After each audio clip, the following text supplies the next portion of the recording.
Merci, musiciens. Hein? Amen. Et on est toujours bénis par les équipes de louanges, d'adoration. Amen. Oui?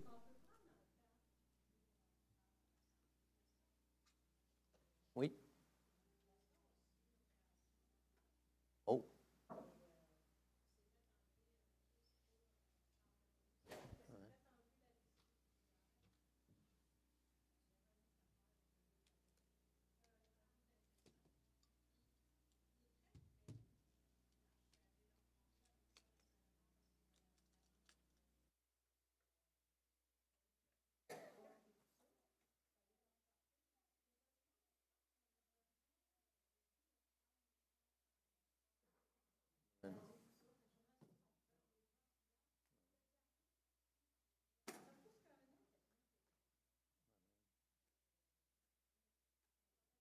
Oui, on s'accorde avec toi. Alléluia, Seigneur Jésus.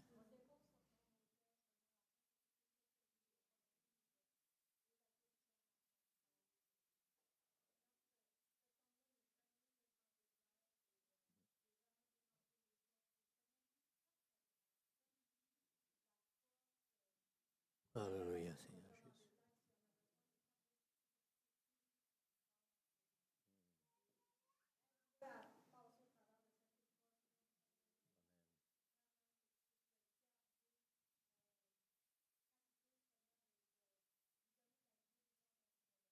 Alléluia.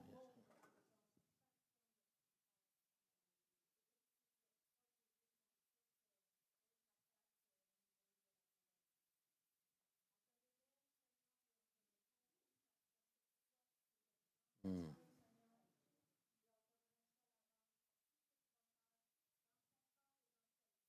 Alléluia, Seigneur Jésus. Hmm.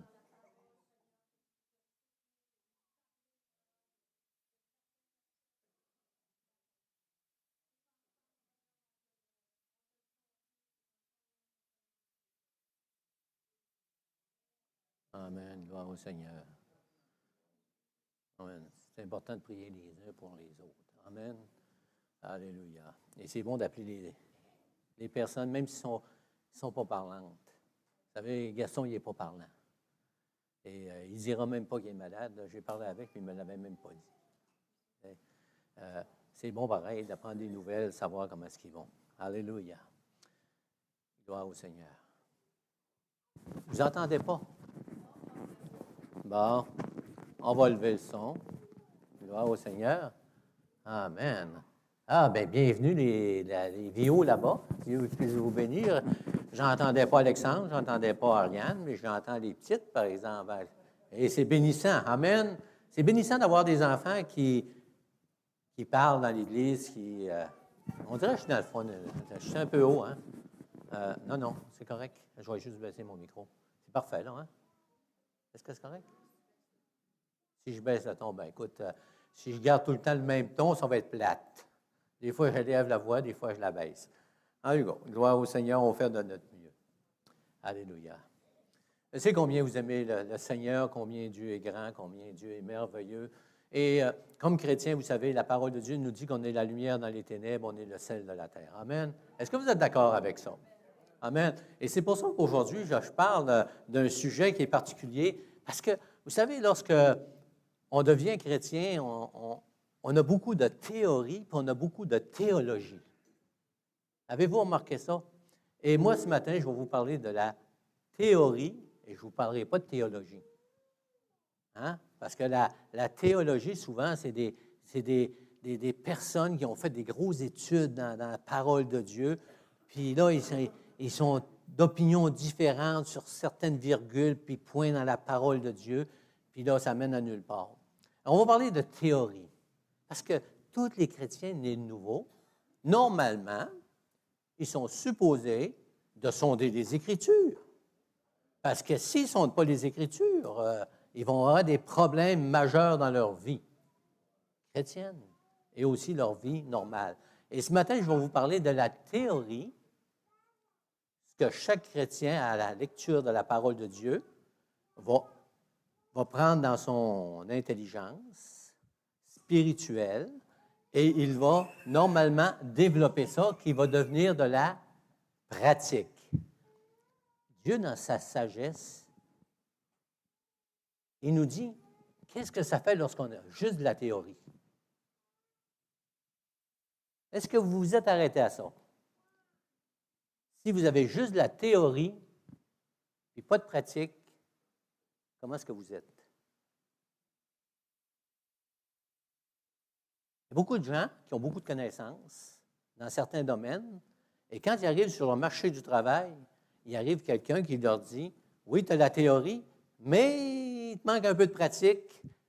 Mais tu as la pratique, tu vas être encore plus efficace. Amen. Mon désir à moi, et j'espère, c'est le désir à chacun de nous, c'est qu'on soit plus efficace dans le mandat qu'on a, c'est d'être des lumières dans les ténèbres et le sel de la terre. Sans ça, nous sommes des religieux. Oh oui. Vous savez, on a tellement un concept faussé souvent de qu'est-ce que c'est qu'un religieux. Est-ce qu'on peut être religieux dans une église évangélique? Oh oui. Et souvent, si je demande à quelqu'un, est-ce que tu trouves qu'on est religieux dans notre église? Ils vont dire oui. D'autres, on est religieux dans notre église, je parle en général. On fait toujours les chants à même place, les annonces. Après ça, la louange est comme ça. Après ça, on ne peut pas s'exprimer d'une manière ou d'une autre, comme ci, puis comme ça. Mais la parole de Dieu me dit qu'est-ce que c'est la religion. On va aller dans Jacques 1, 22 à 24. Je ne sais pas si vous êtes déjà arrêté à réfléchir à comment est-ce que la parole de Dieu est théorie et pratique. Parce que normalement, les deux vont ensemble. Et Jacques écrit « Mettez en pratique la parole ». Il commence par dire « Mettez en pratique la parole ». C'est ce qui est marqué. Et ce que je vais vous lire ce matin, ce que je vais vous donner, ce sont des versets bibliques qu'on a déjà donnés, que vous connaissez par cœur, et que moi, comme pasteur, comme individu surtout, je dois m'arrêter et me demander de temps à autre, est-ce que je fais juste de la théorie ou je fais de la pratique dans ma vie personnelle? Et Jacques était déjà confronté. Il dit, mettez en pratique la parole et ne vous bornez pas à l'écouter en vous trompant vous-même par de faux raisonnements. Donc, ce n'est pas compliqué ce qu'il dit. On n'a pas besoin d'avoir un cours en théologie. Il y a de la théorie qu'il faut mettre en pratique. Il dit, mettez, premièrement, il n'a pas dit, ne vous bornez pas à l'écouter, mais il dit, mettez en pratique la parole. Et vous ne vous bornez pas à l'écouter.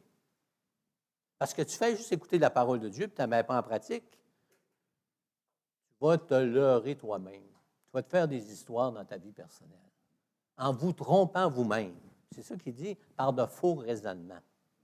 Car si quelqu'un écoute la parole et ne la met pas en pratique, il est semblable à l'homme qui regarde dans un miroir son visage naturel et qui, après s'être regardé, s'en va et oublie aussitôt quel il était. Mais ce matin, on doit, à travers ces versets, je réalise personnellement. Parce que la parole de Dieu, vous savez, que ce soit le pasteur que vous voulez, la parole de Dieu s'adresse à lui aussi. Et je pense que pour un pasteur, premièrement, c'est à nous autres que ça s'adresse.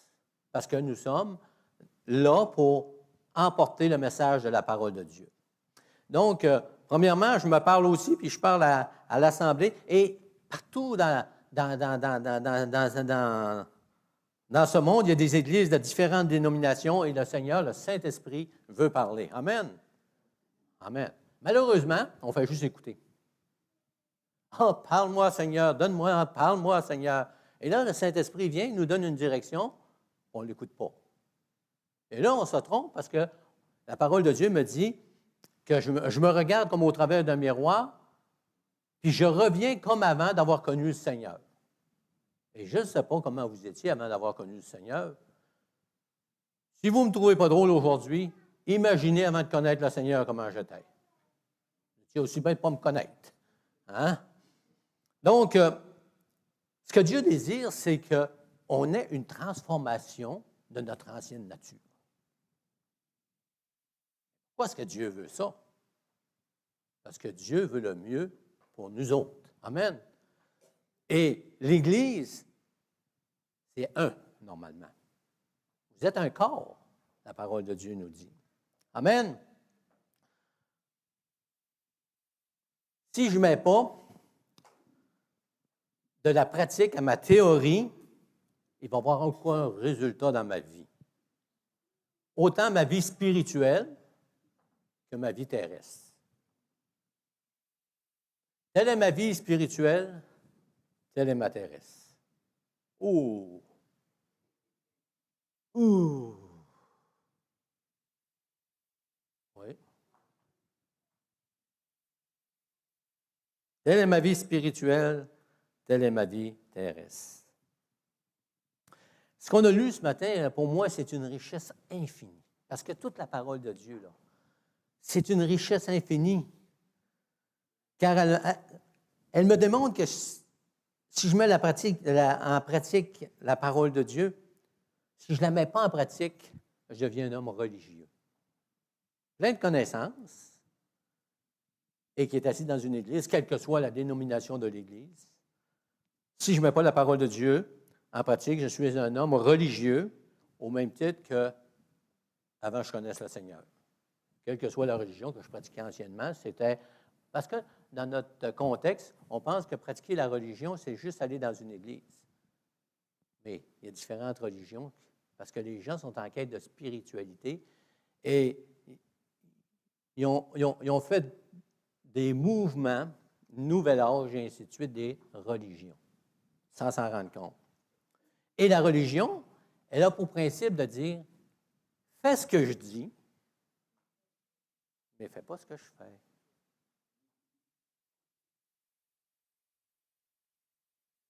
Fais ce que je dis, mais fais pas ce que je fais. Est-ce qu'il y en a qui ont déjà entendu ça?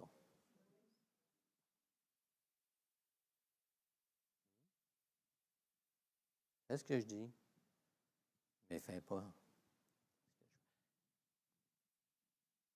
Est-ce que vous aimez la parole de Dieu? Moi, je suis convaincu qu'il n'y a aucune personne ici qui peut me dire « j'aime pas la parole de Dieu ».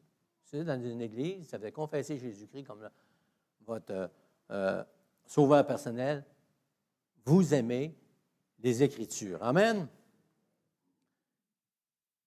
Mais lorsqu'on aime, on agit en conséquence. Vous me suivez ce matin? Si vous ne me suivez pas, je me mords les babines.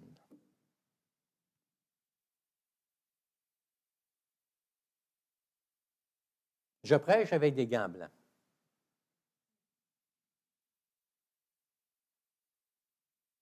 Avec une main de fer, la parole de Dieu. Parce que c'est la parole qu'on amène ce matin encore. Toute la parole de Dieu, c'est rempli de principes de vie. C'est quoi un principe de vie? Fais ça, fais ça, fais ça. Oh, mais nous autres, les chrétiens, on est libres. Non. La vraie liberté, c'est de rencontrer les barèmes que Dieu nous donne à travers sa parole de Dieu. Amen. C'est rempli de principes. C'est rempli de direction. Amen. Et ça, c'est pas pour nous écraser, vous savez. C'est pour nous aider à cheminer dans notre vie spirituelle et terrestre, notre vie quotidienne. Amen. Savez-vous que vous traînez votre vie spirituelle là où vous marchez? Et je vais aller plus loin. Là où vous parlez. Oh, ouais. Mais aujourd'hui, on ne se parle plus. On s'écrit. Bien, tout ce que vous écrivez, c'est ça. C'est notre vie quotidienne. Et on voit ça dans l'Ancien Testament et dans le Nouveau Testament, c'est rempli de principes. Une des choses les plus difficiles pour un pasteur, c'est de revenir de vacances. Mais je ne dis pas ça dans le mauvais sens, là. Non, c'est parce que quand on est en vacances, on décompresse. Et là, tu dis, ben Seigneur, dimanche, il faut que je prêche. Et je ne sais pas si vous avez remarqué, moi, je pars toujours en vacances après la dernière prédication du dimanche, pour me garder un laps de temps pour ne pas prêcher quand j'arrive de vacances. Ça me donne un lousse pour l'autre prédication, pour retomber dans le bain, pour que le Saint-Esprit puisse me parler, pour que je puisse m'arrêter et savoir qu'est-ce que Dieu veut que j'amène. Amen. Alléluia. Et cette semaine, je priais, puis je dis, Seigneur, qu'est-ce que tu vas amener? Et j'étais rendu dans ma dernière portion du retour du Seigneur, 12. Bon, j'ai dit, hey, je l'avais écrit avant de partir en vacances, mais dans la dernière réunion, on a parlé de toutes sortes de choses, puis en fin de compte, j'ai dit, on va aborder le thème plus tard. Mais Dieu a changé mes plans. Je ne veux pas être un homme religieux, je veux être un homme qui met en pratique ce que le Saint-Esprit lui dit. Amen. Avec toutes mes faiblesses.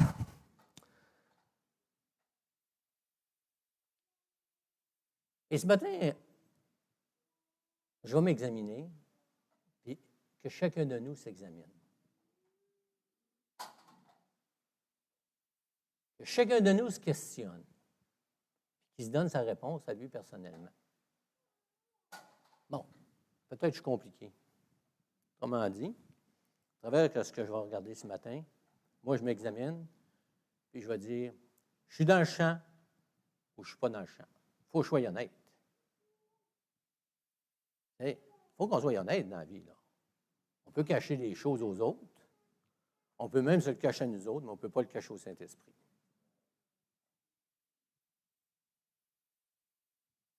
Est-ce que je suis un homme religieux? Est-ce que, comme pasteur, je viens à l'Église juste pour prêcher, pour un salaire? C'est toutes des questions que j'espère que les pasteurs se posent. Et là, je disais, Seigneur, donne-moi des bonnes paroles pour l'Église. Est-ce que vous savez que Dieu vous aime? Dieu nous aime. Qu'est-ce que le désir de Dieu? C'est qu'on élève son nom. On lui rende gloire et honneur en toute occasion. Amen. Et ce Dieu si merveilleux m'a ramené à des vieilles prédications que j'ai amenées. Et ce matin, on va regarder 4 prédications que j'ai déjà amenées. Donc, on va commencer avec celle du 20 janvier. Bon. Je ne sais pas si vous vous souvenez de cette prédication.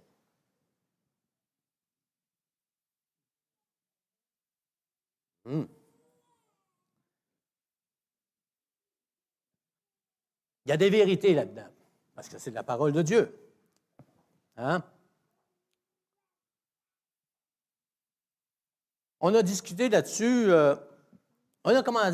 J'avais commencé dans le temps en disant que l'ennemi était dans notre camp, puis j'avais demandé aux musiciens de jouer boudoum, boudoum, boudoum, hein? L'ennemi est dans notre camp, puis tout ça. Et ça, c'est la théorie. On le sait. C'est marqué dans la parole de Dieu. C'est marqué que l'ennemi est dans notre camp. Et on voit ça partout, juste avec son nom qu'on avait vu. Il est l'accusateur, il est rusé, il est le malin. Et on avait vu qu'il veut enlever ce que Dieu a semé dans nos cœurs. Et vous savez, sans s'en rendre compte, on prend des choses de Dieu pour les attribuer aux autres quand Dieu veut nous parler, souvent. Ça parlait de la semence qui a été semée le long des chemins. Est-ce que vous vous souvenez de ça? Et, nous autres, comme chrétiens, c'est vrai qu'avec la parabole qui est là, ça s'attribue aux gens qui reçoivent Jésus, puis c'est pas fondé, puis tout ça, puis c'est vrai. Mais aussi, ça va plus loin que ça aussi. C'est la semence qui est dans mon cœur.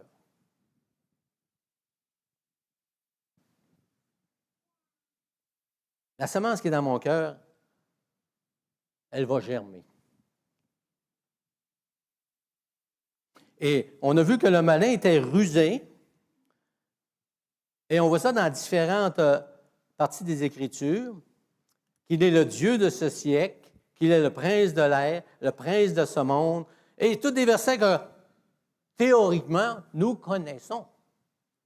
Peut-être qu'on ne connaît pas le verset exactement, hein? 1 Jean 14, 30, ainsi de suite, et ainsi de suite. Mais on sait que l'ennemi est dans notre camp. On sait que Paul a été confronté avec ça. Il dit, j'ai combattu le bon combat de la foi. Et la parole de Dieu nous dit, ne donnez pas accès au diable.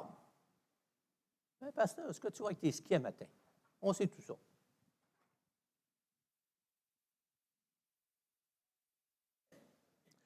Soumettez-vous donc à Dieu. Résistez au diable et il fuira loin de vous. 1 Pierre 5, 8.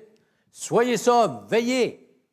Votre adversaire, le diable, rôde comme un lion rugissant, cherchant qui il dévorera. Résistez-lui avec une foi ferme.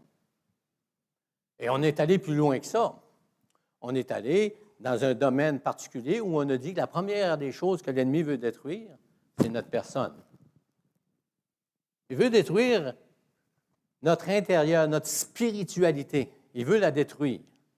On sait aussi que le diable, parce que la parole de Dieu, il va user la parole de Dieu nous dit qu'il est rusé. Et on le sait tous, il est rusé. On sait qu'il sert de la parole de Dieu. On sait qu'il se déguise en ange de lumière. Et on sait qu'il met le doute. Et ainsi de suite.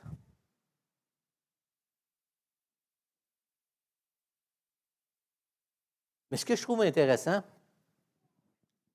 c'est, est-ce que c'est juste de la théorie?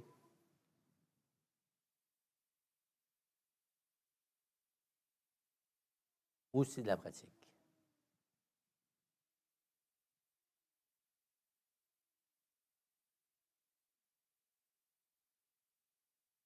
La théorie, c'est qu'on sait que le diable existe, puis il veut détruire ma personne et tout ce qui l'entoure. Il veut détruire l'Église. On le sait tout. Ça, c'est la théorie. Mais il y a le côté pratique qui est dans la parole de Dieu qui dit « Résistez-lui avec une foi ferme ». Il nous dit aussi qu'on a toutes les armes de Dieu pour le combattre. C'est de mettre la parole de Dieu en pratique. Donc, on avait parlé de ça, comment est-ce que l'ennemi veut détruire tout ce qui est alentour de nous.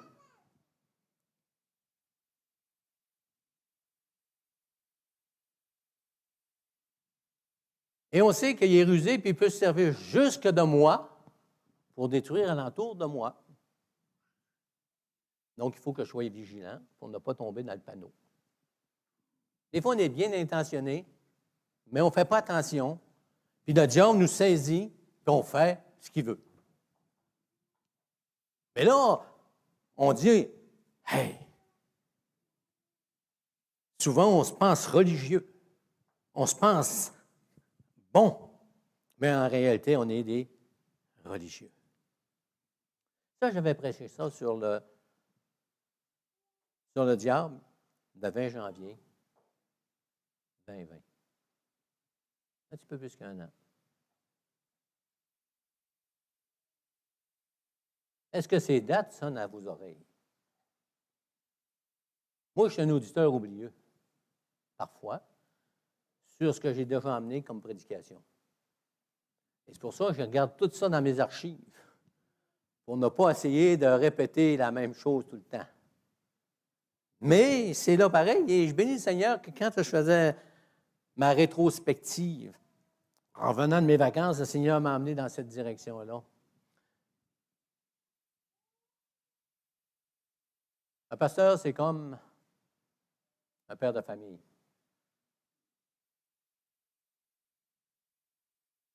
Lorsqu'il voit qu'il commence à avoir de la bisbille à quelque part, il faut qu'il le dise, parce qu'il aime. Et je parle en général, parce que chose bizarre, cette semaine, j'ai reçu des téléphones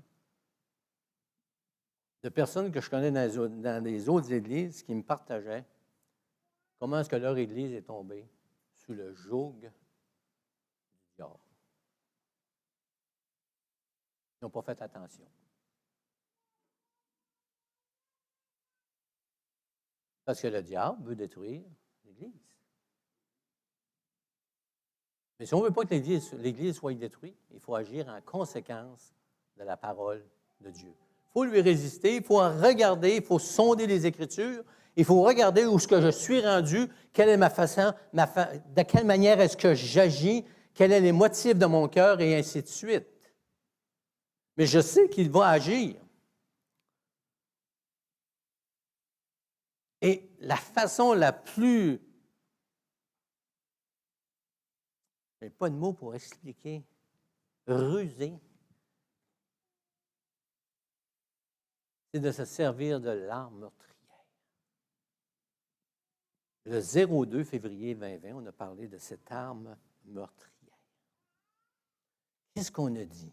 Je vais retourner dans mes notes. L'arme meurtrière. Que celui qui a des oreilles pour entendre ce que l'Esprit dit aux églises. Avez-vous remarqué que des fois, c'est comme starter une piscine. Il faut qu'on lui donne un choc. À toutes les fois que je pars ma piscine au mois de mai, l'eau est verte. Je ne vois pas le fond. Et là, je pars le filtreur, puis ça reste vert encore un moyen bout. Et là, on lui donne un traitement choc. Et 2-3 jours après, c'est revenu bien clair. Des fois, ça prend plus de temps. Mais normalement, c'est ça. Et souvent, dans la parole de Dieu, il dit que celui qui a des oreilles entende ce que l'Esprit dit. Êtes-vous bénis que le Saint-Esprit parle encore aujourd'hui? Mais comme croyant, j'ai beau savoir que le Saint-Esprit parle, si je ne l'écoute pas, ça ne vaut rien.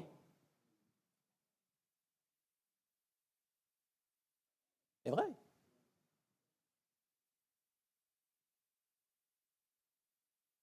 Si le Saint-Esprit parle, puis je ne l'écoute pas, ça ne vaut rien. Mais quand le Saint-Esprit parle, il dit que celui qui a des oreilles entende. Et qu'est-ce que la parole de Dieu me dit? Dans le Proverbe 18, 21. Hop! Je le sais par cœur. Ça, c'est la théorie. La mort et la vie sont au pouvoir de la langue. Quiconque l'aime en mangera les fruits. Vous connaissez ça? À mettre en pratique, ça veut dire ferme ta trappe. Parle pas pour rien dire. Parle pas pour dire des bêtises. Parle pas pour écraser l'autre. Parle pour glorifier le Seigneur. Amen. Ah, pasteur, t'es revenu de vacances. Ça aurait été mieux de rester en vacances.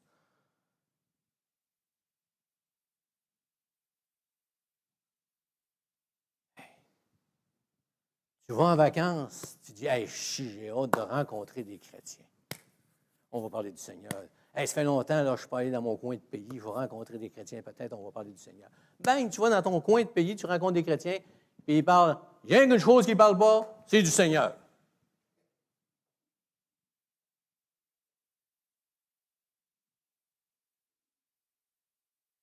Ah, je vais aller encore plus loin ce matin. Ah, la COVID. Tu es écœuré d'entendre ça.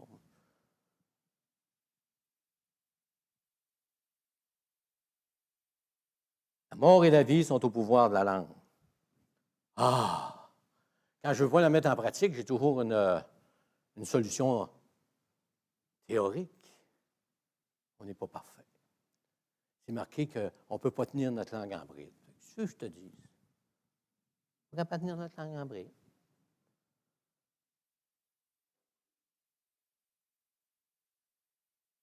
La vie chrétienne, c'est une vie d'effort. C'est une vie d'effort. C'est une vie où on se regarde constamment, où on examine. Et si je suis un homme religieux, je vais dire, ah, si quelqu'un ne bronche point en parole, c'est un homme parfait, capable de tenir tout son corps en bride. Il n'y a pas personne qui est capable d'être de même. Il dit, faites vos efforts. Jacques, qui va plus loin, il dit, Hey, théoriquement, il dit, par la langue, nous bénissons le Seigneur notre Père. Mais il continue. Et par elle, nous maudissons les hommes faits à l'image de Dieu.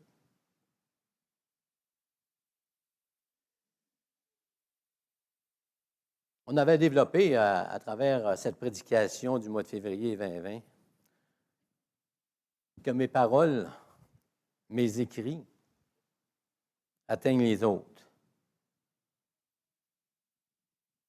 Dans Psaume 12, il dit, ceux qui me disent, ainsi de suite, nous sommes puissants par notre langue.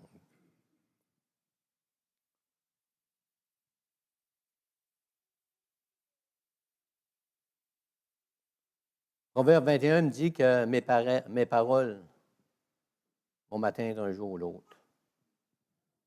Paul, il dit, ce qu'on sème, on va le récolter.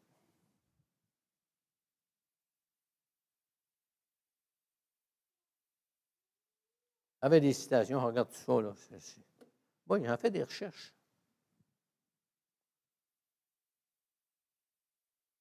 Mes paroles.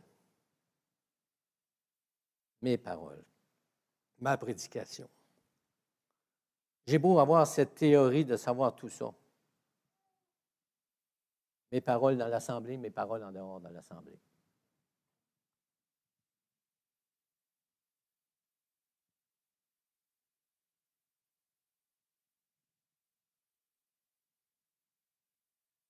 Vous savez,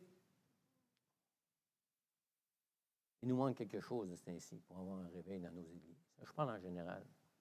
On a besoin de repentance.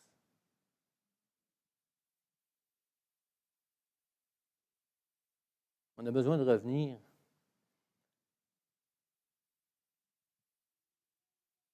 d'être capable de faire des fils, se courber devant le Seigneur et reconnaître qu'on s'est trompé et revenir à notre bon sens.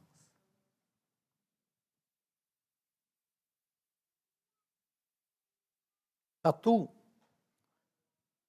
où je rencontre des chrétiens et d'autres églises, c'est toujours la même chose de ce temps-ci. Des églises divisées, des gens qui ne retournent pas à l'Église, des chrétiens qui ont perdu leur crédibilité.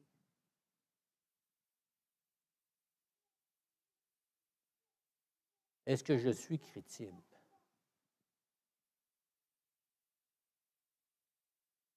Si moi, je ne suis plus crédible par mes paroles, par mes écrits,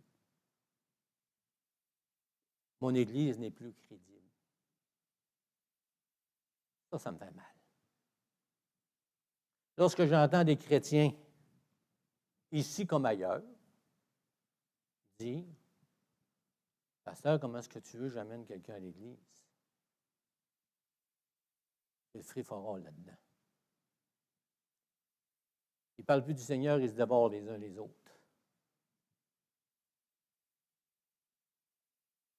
C'est le temps qu'on se repente, peu importe l'Église.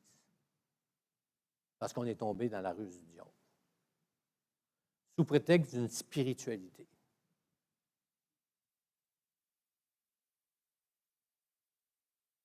En ma langue, je peux glorifier le Seigneur. Je peux élever le Seigneur et maudire mon frère.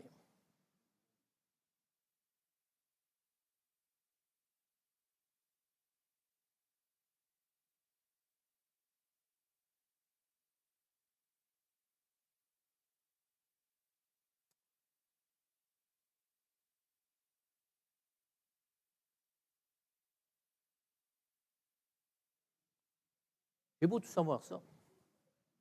La théorie. Je sais que la langue, elle peut avoir le pouvoir sur la vie ou sur la mort. Je sais que par la bouche, je peux glorifier mon Seigneur. Je sais que je peux empoisonner la vie alentour de moi. Ça, c'est la théorie. C'est de la religion.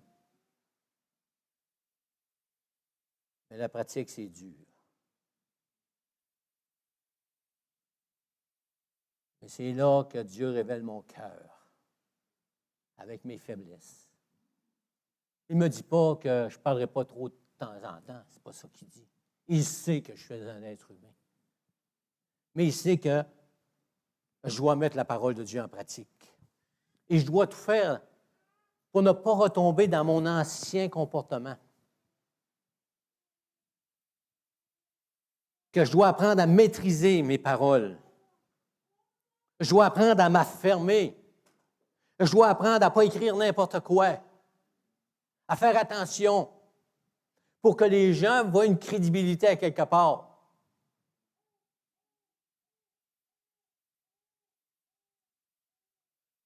Les pasteurs sont tous pareils à l'heure actuelle, ils ont écrit du cœur pour l'Assemblée. C'est un cri du cœur ce matin. On a beau être en bas à louer, à prier tous les mercredis soirs, et c'est bien. Moi, attendez, là, c'est bien le mercredi de prier. Mais prions, arrêtons de parler. Prions.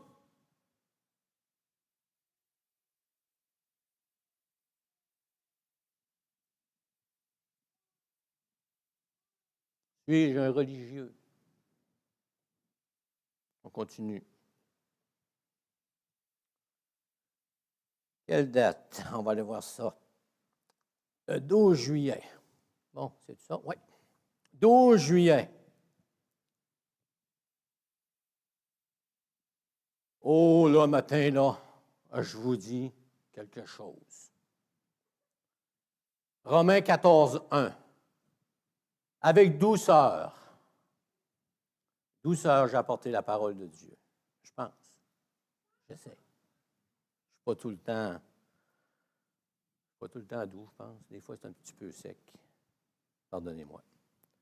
J'ai parlé dans Romains 14, 1. Faites accueil à celui qui est faible dans la foi et ne discutez pas sur les opinions. Ah, ouais. Théorie. Pratique. Hey, moi, j'ai raison. T'es bouché.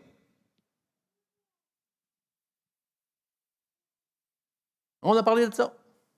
Avec tout ce que ça concordait, tout ce que ça amenait. Et on sait que la parole de Dieu dit « Fais accueil à celui qui est faible dans la foi ». Et on a même discuté que c'est normal qu'on n'ait pas toutes les mêmes opinions. C'est normal. Chacun de nous est différent. Hein? Il est méchant, le monsieur. Oh. C'est écrit dans la parole. On a dit, il y a des sujets qu'on n'a pas à avoir d'opinion. Pas compliqué. Le salut par grâce. On a démantelé ça au complet. Si quelqu'un vient me dire, il faut que tu pratiques telle chose pour être sauvé, mais tu es sauvé par Jésus-Christ, mais il faut que tu fasses ça en plus. Pas vrai. Là, on va m'ostiner. Puis ostinez-vous. Parce que c'est par le sang précieux de Jésus-Christ qu'on est sauvé. Amen. Pas parce qu'on fait des bonnes actions, pas parce qu'on pratique une journée plus qu'un autre, ainsi de suite. On est sauvé par grâce. Christ est Dieu. Amen. Père, le Fils et le Saint-Esprit, Jésus-Christ ressuscité, Jésus-Christ revient. Il n'y a pas de discussion là-dessus. Paul était déjà aux prises à l'époque. Paul écrit aux Corinthiens, vous êtes charnels. Vous êtes charnel. C'est quoi un homme charnel? C'est quelqu'un qui écoute la parole, mais qui ne met pas en pratique parce qu'il revient comme avant. Vous me suivez encore? Bon. Et quand Paul écrit ça, il amène toutes sortes de problèmes dans l'Église. Des ostinations par-dessus ostinations par-dessus ostinations. Il ne parle plus de Dieu, il parle rien de « Ah, moi je suis de Paul, moi je suis d'Apollos, moi je suis de Céphas, et ainsi de suite. » Il y en a qui allait jusqu'à dire « Moi je suis de Christ. » Être plus spirituel que les autres. Non. Paul prend la peine de dire, vous êtes charnel. Ah, c'est normal, on a une nature humaine.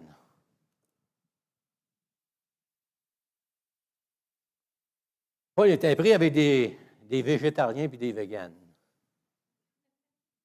On est neuf sous le soleil. Non, mais c'est vrai. Allez dans la parole de Dieu.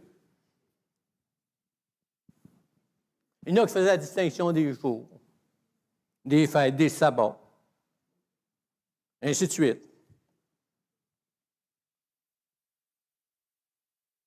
Mais il dit pareil, ne discutez pas sur les opinions, s'il y en a un qui veut être végane, qu'il soit végane. Parce que si tu commences à t'ostiner avec un végane qui est chrétien, ils vont t'en trouver des versets. Puis il ne parlera plus du Seigneur, il va parler de la véganinamie. Trouvez le nom que vous voulez, scientifique, non? Remarquez, je n'ai rien contre les véganes, je ne le suis pas, mais vous avez beau être végane, c'est votre affaire, vous autres, c'est votre opinion, c'est tout. Hey, on avait juste qu'à parler, hey, sacrilège, on a parlé de ça dans l'Église. Soyez soumis aux autorités supérieures, car il n'y a point d'autorité qui ne vienne de Dieu, et les autorités qui existent ont été instituées par Dieu. C'est pourquoi celui qui s'oppose à l'autorité résiste à l'ordre de Dieu que Dieu a établi, et ceux qui résistent attendront la condamnation. Il dit, rappelle-leur d'être soumis aux autorités, aux magistrats et aux autorités, d'obéir et d'être prêts à toute bonne œuvre. Bon, on a parlé encore d'opinion, on a encore parlé de patente.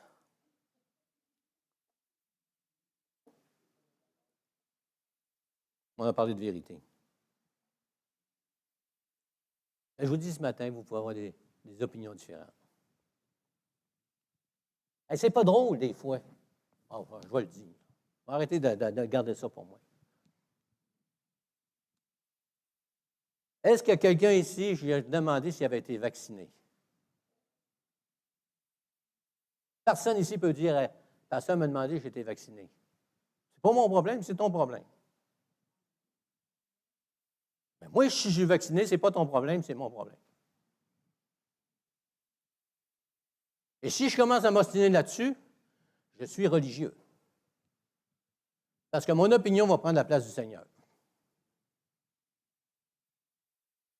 Fait que ça soit clair entre nous autres ce matin. Moi, je suis tanné d'entendre parler du vaccin. Parlez-moi du Seigneur. Amen. Parlez-moi de Dieu. Parlez-moi de la grâce de Dieu. Parlez-moi que Dieu est tout-puissant. Amen. Hey, si quelqu'un vient me dire, hey, j'ai pris le vaccin, pasteur, va dire c'est ton affaire. Mais il dit, même si c'est pas bon, Dieu va prendre soin de moi. Moi, je n'ai pas pris le vaccin pour telle et telle raison parce que Dieu m'a parlé. That's it. Bon, arrête ça là. On ne va pas plus loin que ça. On perd plus de temps à parler de ça qu'à parler du Seigneur. On peut avoir des opinions différentes. La parole de Dieu nous le dit. Ça, c'est de la théorie. Mais lorsque mon opinion devient une obsession, encore un mot épouvantable. Mais des fois, c'est ça. Ça, c'est la théorie. La pratique, c'est respect de l'autre. Éviter les discussions vaines. C'est partout dans la parole de Dieu. Éviter les conflits. Éviter les divisions. Parce qu'à l'heure actuelle, jamais l'Église dans le monde entier a passé au travers de tant de divisions. L'Église, à travers le monde, est tombée dans la ruse du diable, malheureusement. Parce que le diable, c'est de détruire. Et c'est qu'on ne soit plus la lumière dans les ténèbres, où on va parler, on va élever Jésus-Christ. La grâce de Dieu, le salut merveilleux que Dieu nous a accordé. La bonté de Dieu qui se renouvelle à chaque jour. Sa protection divine. Et ainsi de suite. Où on pourrait partager vraiment ce que Dieu a fait dans nos vies d'extraordinaire. Mais là, on s'ostine sur nos droits et nos opinions. Le 29 novembre, ça ne fait pas tellement longtemps, 2020, on a parlé de la puissance de l'unité. Partout dans la parole de Dieu, l'apôtre Paul nous parle de l'unité.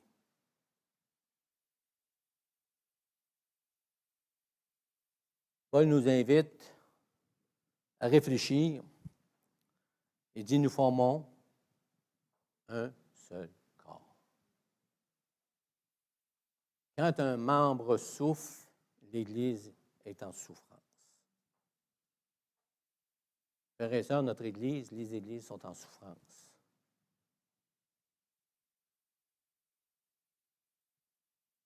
L'Église, aujourd'hui, souffre. Parce que souvent, on oublie l'autre.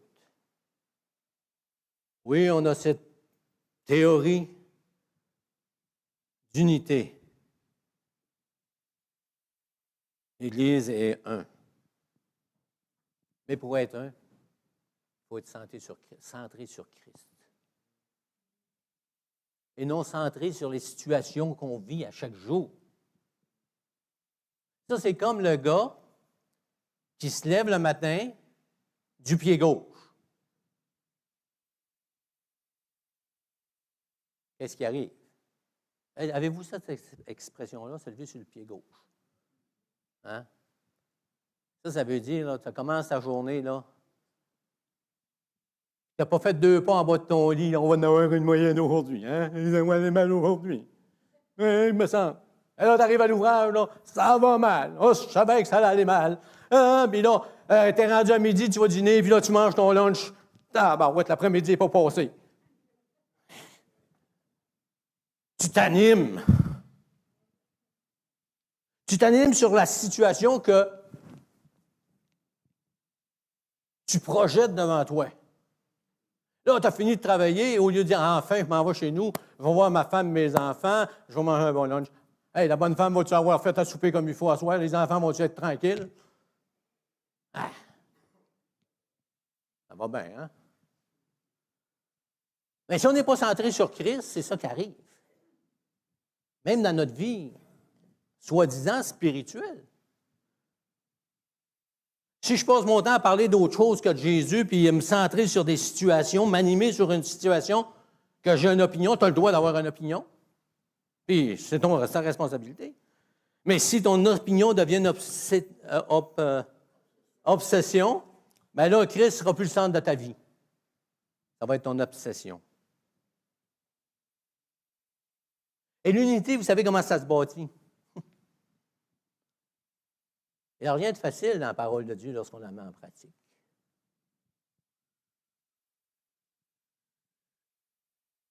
Ah ouais. Il n'y a rien de facile. Parce qu'il me dit d'aimer l'autre.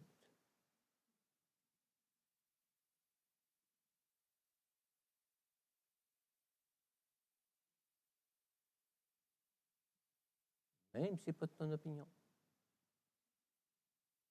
Tu l'aimes. Puis aimer, là.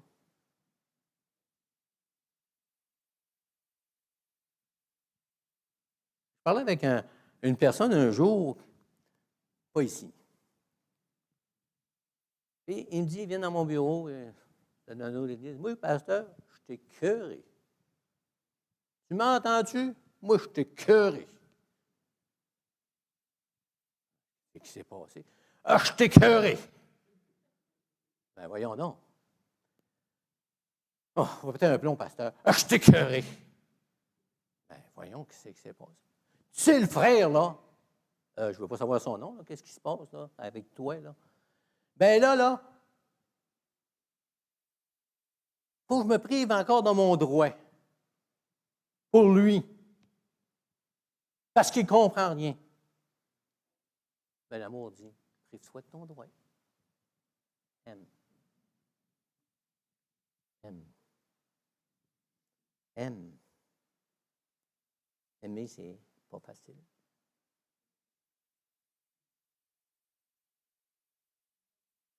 Aimer, c'est mettre la définition d'amour en pratique. Dans le mot du pasteur. Hey, oui, je te l'ai envoyé ce matin. Mon ordinateur était pété à la maison. Dans l'orage, j'ai tout perdu. Je t'ai envoyé ça ce matin de bonne heure. Tu vérifieras parce que des fois, je l'envoie et puis il n'arrive pas. Ça doit être l'ordinateur qui fait 2 fois encore.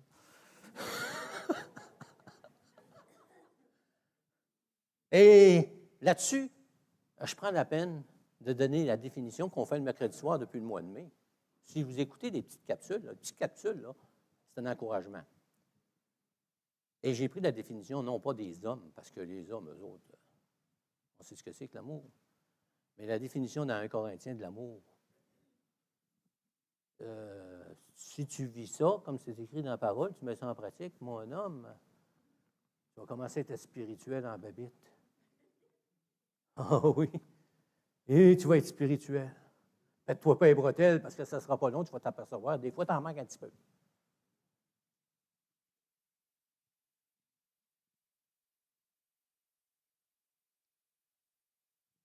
Et vous savez, lorsque Dieu nous dit des choses, il dit, faites tous vos efforts. Avez-vous vu ça dans la parole de Dieu? Faites tous vos efforts. Faites tous les efforts. Ça ne sera pas facile d'aimer, mais il faut que tu fasses des efforts. Si le Saint-Esprit habite en toi, fais des efforts, parce que lui, il va te donner la direction, lui, il va te toucher. Puis il dit, on a vu que pour garder l'unité, il faut faire des efforts. On a parlé du pardon.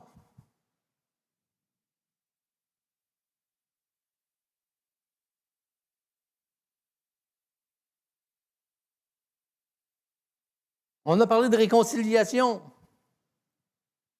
C'est ça. C'est pas juste dire, hey, moi, j'ai la théorie. Je sais qu'il faut qu'on soit ensemble, mais si je veux être un dans l'Église, il va falloir que j'apprenne à pardonner et à me réconcilier.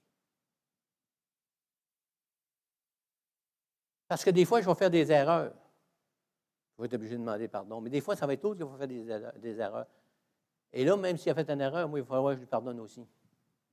C'est toujours moi qu'il faut qu'il fasse un effort dans l'unité, pour la réconciliation.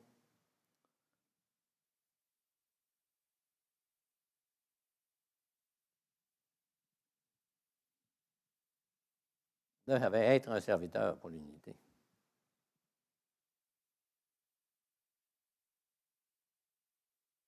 C'est vrai.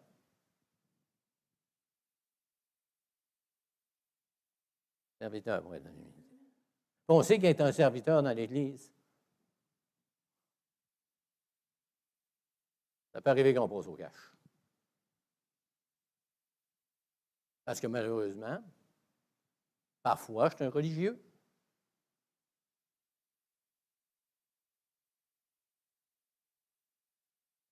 Pour être dans l'unité, il faut que je marque dans l'humilité.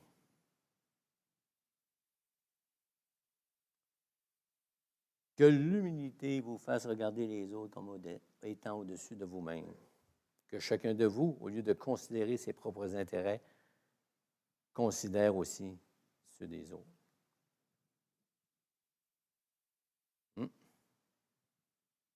C'est loin de la religion.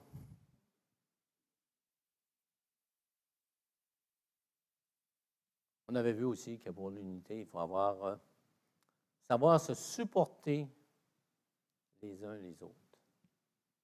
Se supporter.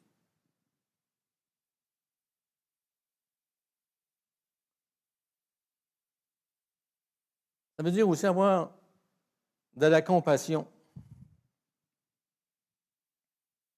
les uns pour les autres. Ça veut dire attendre l'autre, être dans l'unité.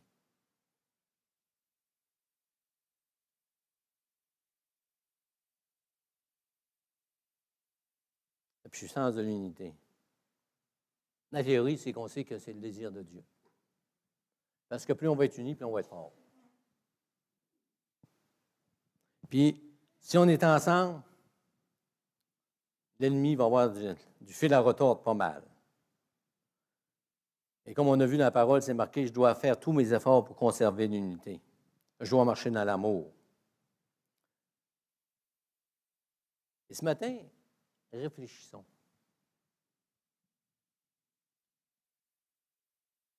Il est facile de dire j'aime, j'aime. théorie. Dans Jean 3,18, il dit, « Petits enfants, n'aimons point en parole et avec la langue,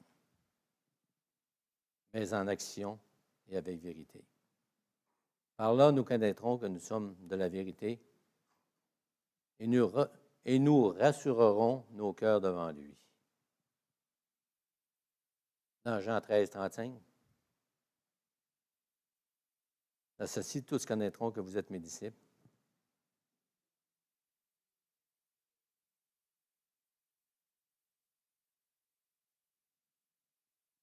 Et dans Galates 5,13, il dit, « Si vous vous mordez les uns les autres, prenez garde d'être dévorés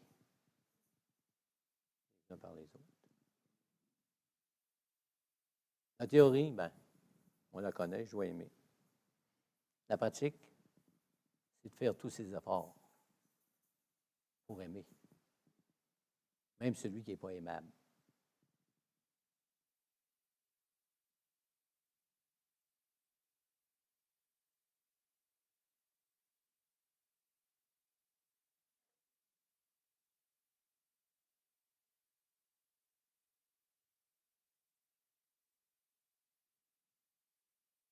Est-ce que vous savez comment est-ce que Dieu vous aime?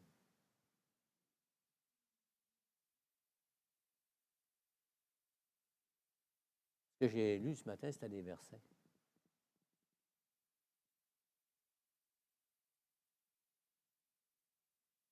Aucun de nous peut dire qu'il est toujours conforme. Aucun. Je ne vais pas lancer la pierre à personne. J'ai à m'examiner moi-même. Mais mon but, c'est pas que vous disiez, « Ah, notre pasteur, il était en feu ce matin. Ah, ben, notre pasteur, il a manqué de coup au matin. Lui, sa grande gueule. » Excusez l'expression. Mon but, c'est que les gens du dehors voient des chrétiens qui savent se tenir, qui savent s'aimer, qui ont de la crédibilité. Parce que si on ne met pas la parole de Dieu en pratique, on est comme ceux qui ne connaissent pas Jésus-Christ. On est pareil comme eux autres. Il n'y a pas de différence. Même pour eux autres, on est pire qu'eux autres. Parce qu'on prétend connaître la parole de Dieu. N'aimons pas en parole seulement, mais en action.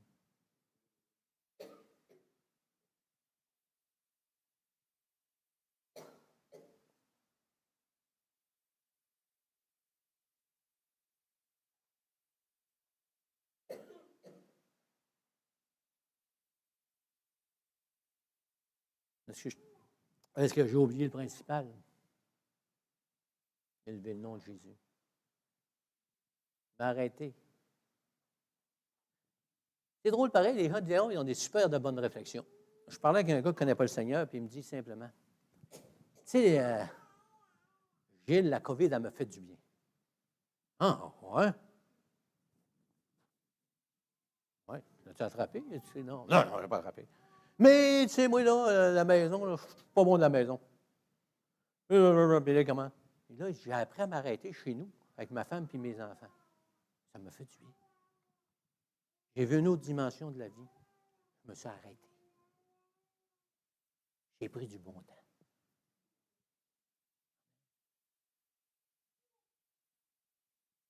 Amen. Bénis le Seigneur pour sa parole. C'est elle qui nous garde. Lorsqu'on la met en pratique, on est encore plus joyeux. Amen. La tristesse s'en va parce que Dieu nous ramène à sa grâce, à notre petitesse devant certains événements où on peut voir sa grandeur, sa majesté, sa souveraineté parce que Dieu est en contrôle.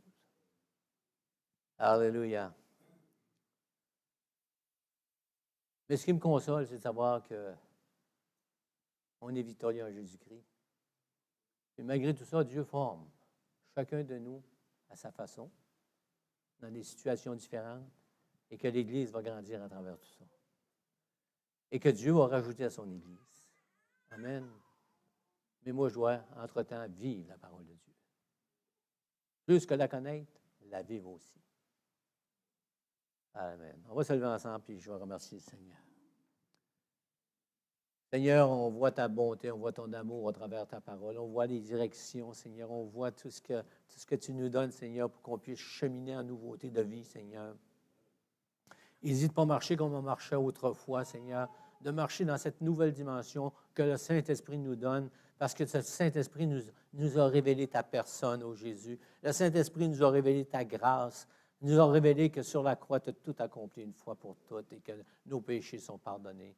Seigneur, pardonne-nous encore, et on le sait que tu le fais, Seigneur, de notre attitude de cœur souvent, Seigneur Jésus.